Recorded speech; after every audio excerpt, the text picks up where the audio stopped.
Bonjour et bienvenue dans cette première vidéo. Aujourd'hui nous allons réaliser des ravioles ricotta épinards accompagnés d'une petite crème au basilic et aux herbes. Tout ça sera accompagné d'une petite huile au parmesan pour amener un petit peu de croquant. Dans un premier temps, pensez bien à vous abonner, ce sera juste ici.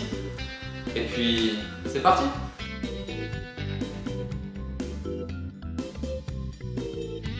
Donc pour réaliser nos ravioles, en premier temps, on va commencer par faire la pâte.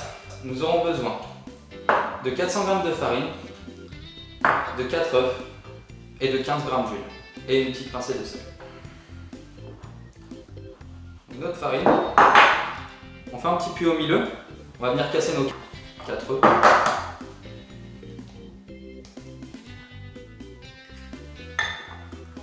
Une main propre, une main sale. Donc avec la main gauche, parce que je suis droitier, je tiens le bol avec l'autre main. Je vais venir avec mes deux doigts comme ça, vous voyez, créer un petit tourbillon au milieu. Une fois que les œufs commencent à être un petit peu mélangés, on va pouvoir ajouter notre huile.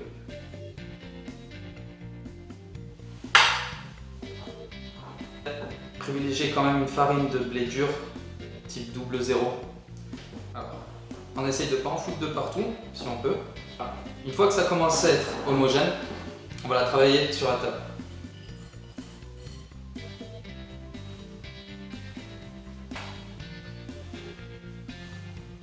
On n'oublie pas de mettre 2-3 tours de moulin, sel, c'est important. Puis là on va venir travailler notre pâte. Ça ressemble à des fesses de bébé. Voilà. Regardez ça. C'est pas beau. Une belle pâte à ravioles. Ensuite, on forme une petite boule. Et puis on va venir la laisser reposer au frais au minimum 30 minutes. Après le mieux c'est quand même une bonne heure pour être. Notre pâte à ravioles est prête. Alors dans un second temps, on va préparer la farce. Donc du coup, on aura besoin de 350 g d'épinards frais. C'est important qu'ils soient frais après. Vous pouvez utiliser du congelé. Il faudra juste bien faire attention à les goûter. Voilà, pour pas trop que ça rentre d'eau, parce que sinon notre raviole, après quand on va la cuire, elle va partir comme ça. Donc 350 g d'épinards frais, lavés bien sûr. 250 g de ricotta. On aura aussi besoin d'un jus de citron. Alors, comme vous pouvez voir, le citron, il a été zesté. Il y a bien une raison. Donc je vous invite à le zester avant de le couper, ce sera plus facile. On aura besoin des zestes justement pour notre crème d'herbe. Voilà. On aura aussi besoin de sel, de poivre, tout simplement. Dans un premier temps, on va faire bouillir de l'eau. Voilà. Une eau bien salée. Il ne faut pas hésiter sur le sel, c'est ce qui donne le goût. On est à peu près à 12 g de sel par litre d'eau. Donc pour blanchir nos feuilles d'épinards, l'eau très bouillante, on se prépare tout de suite en bain de glace, du coup juste des glaçons, de l'eau, ça va être pour arrêter la cuisson. Et puis on vient plonger nos feuilles dans notre eau bouillante.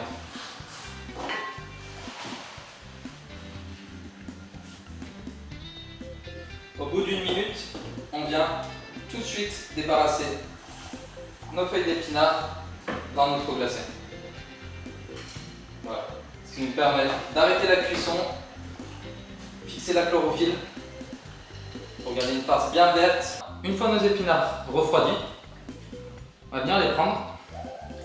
Surtout, de bien les égoutter. Voilà, on n'hésite pas à presser fort. Ensuite, on va venir hacher nos épinards.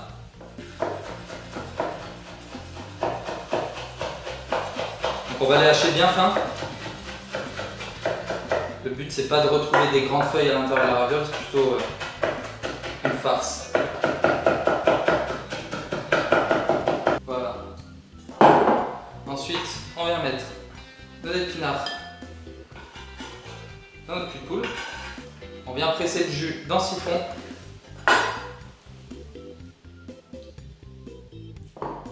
Et puis on ajoute notre ricotta. Voilà. On va venir mélanger tout ça. On n'oublie pas du sel, du poivre, beaucoup de poivre, c'est important, c'est ce qui donne le goût. Très important, toujours goûter. Parce que si on ne goûte pas, eh ben, on ne sait pas ce qu'on fait. Par exemple là, eh ben, j'ai pas assez de sel. Le sel, c'est la vie. Faut pas trop salé non plus. C'est parfait. Notre farce est donc terminée. Voilà. On va venir la mettre au frigo pour façonner les ravioles plus tard. Pour la troisième partie de notre recette, on va s'attaquer à la crème aux herbes. Alors, nous aurons besoin de 30 g de basilic,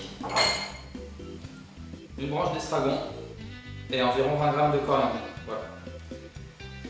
Alors, tout ça, on va venir y blanchir en même temps.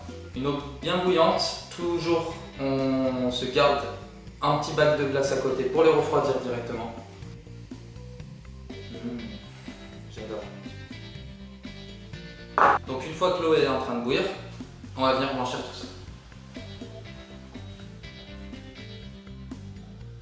On met tout d'un coup. On va y blanchir pour environ 1 minute. Donc au bout d'1 minute, on vient tout de suite stopper notre cuisson en les plongeant dans l'eau glacée. Voilà. Donc même étape que pour les épinards, on va venir les prendre, bien les égoutter, parce qu'on ne veut pas de cette eau. Et on va venir les hacher. On va les hacher bien fin, parce qu'on va venir parfumer notre crème. C'est pour ça que dans l'étape d'après, on va tout mélanger ensemble pour que ça puisse infuser à feu doux, gentiment. Très bien. Une fois tout ça haché, ça sent. J'adore cette odeur. Vous verrez à la maison, c'est quelque chose de magique. On vient tout récupérer. On va ajouter 250 g de crème semi-épaisse. Bien sûr, du sel. Et nos zestes de citron qu'on avait gardés. On va venir chauffer ça à feu doux, tranquillement. Donc pendant que notre crème est en train d'infuser, on peut préchauffer son four à 200 degrés. Alors ce qui est important, il ne faut pas qu'on ait de ventilation à l'intérieur du four. Si vous avez un vieux four traditionnel, bah, c'est parfait, puisque c'était pas avec un système d'hélice. Par contre, si vous avez un four un peu plus moderne, essayez de trouver un mode qui justement va faire du grill, mais sans cette ventilation. Voilà, parce que sinon nos tuiles elles vont partir dans tout le four et après vous n'aurez plus qu'à laver. Notre crème a infusé, vous pouvez voir, la couleur elle a changé.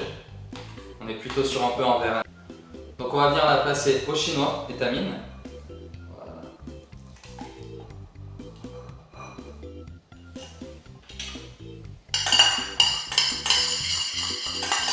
On récupère bien tout.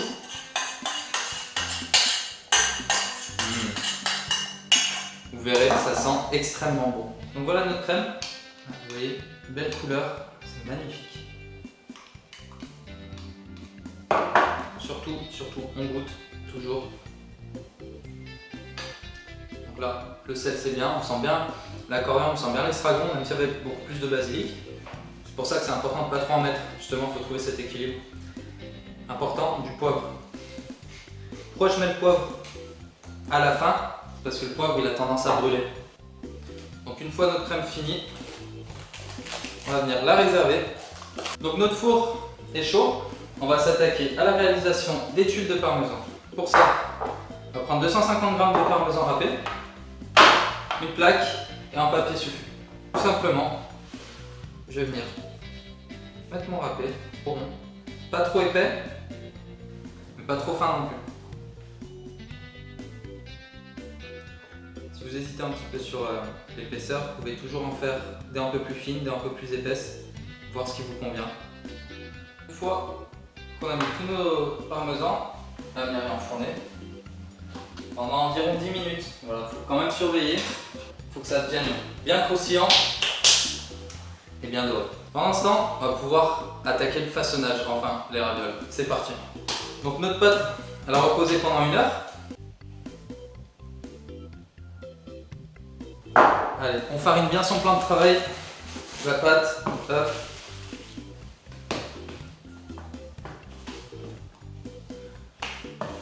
Donc fariner son plan de travail, c'est pas mettre tout le paquet sur la table, c'est vous voyez en pluie comme ça. On va venir prendre la moitié de notre pâte. Alors aujourd'hui moi je vais utiliser un laminoir. Si vous n'avez pas de laminoir à la maison, vous pouvez très bien faire ça au rouleau. Voilà. Ça va vous demander un petit peu plus de temps, et ça ira très bien aussi. La pâte à pâte, ça sèche très vite. Donc du coup soit vous faites comme moi, vous la séparez en deux, vous faites une partie après l'autre, soit on essaye d'aller vite. Voilà. Donc, pour ceux qui ont un laminoir, il ne faut jamais le laver, jamais. Toujours le brosser, jamais d'eau. C'est super important. Voilà, on va commencer par se mettre à la position la plus haute. Puis on va venir passer notre pâte.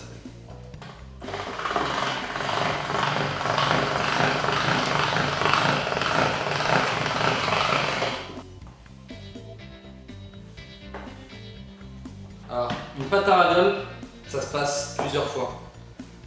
Ce qu'on va faire, on va commencer du plus haut niveau jusqu'au plus petit.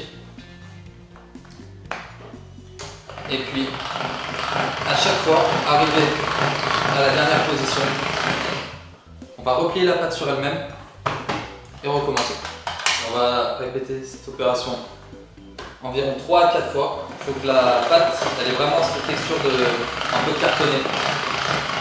Ce qui va lui donner sa tenue, son goût.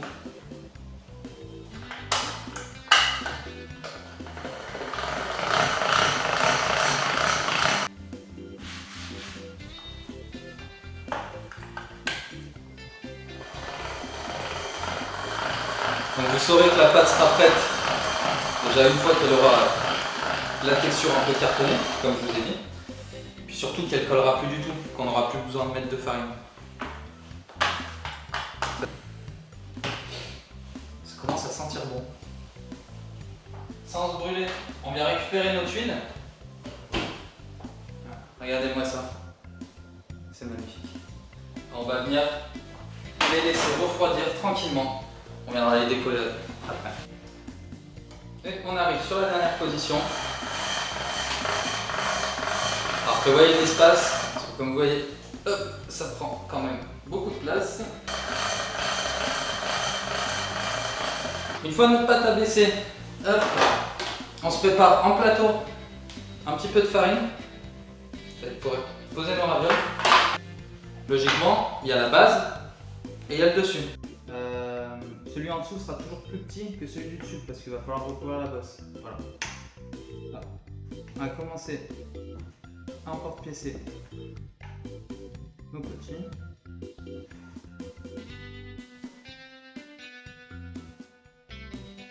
Donc bien sûr, on garde tout l'excédent de pâte, hein, on pourra en refaire. Ce qui est important, c'est surtout pas la laisser trop traîner parce que sinon ça sèche. Ensuite, on va venir découper nos bandes.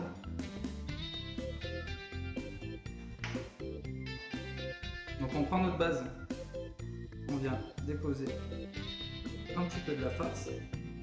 Alors après bien sûr vous pouvez toujours prendre des emporte-pièces plus grands, hein. Moi j'ai pris cette taille, mais la forme, la taille, ça c'est vous qui voyez. On vient mettre du jaune d'œuf tout autour.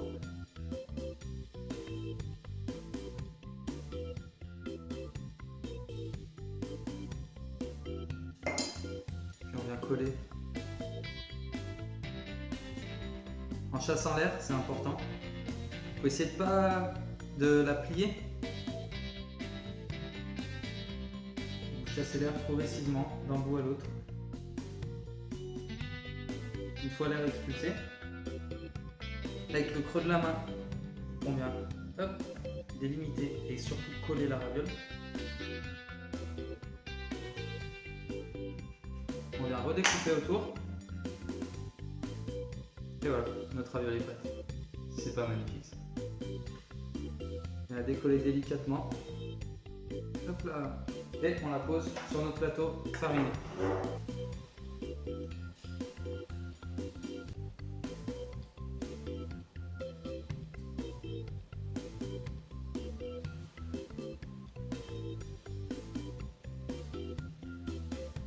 Donc une fois que vous aurez terminé le façonnage des ravioles, on va pouvoir les réserver au frais.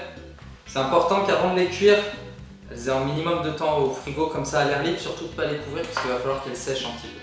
Puis pendant ce temps, on va nettoyer tout ça. Donc une eau bien bouillante avec du sel, de l'huile d'olive.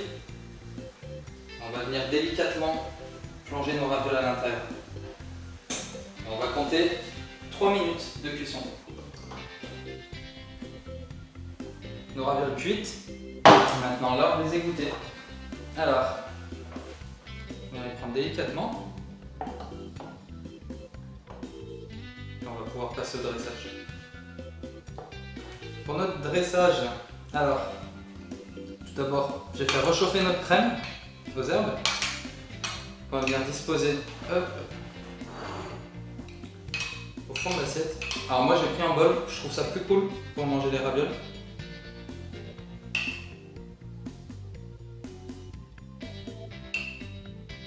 Pas trop non plus. On va venir ensuite dresser nos ravioles en les posant délicatement.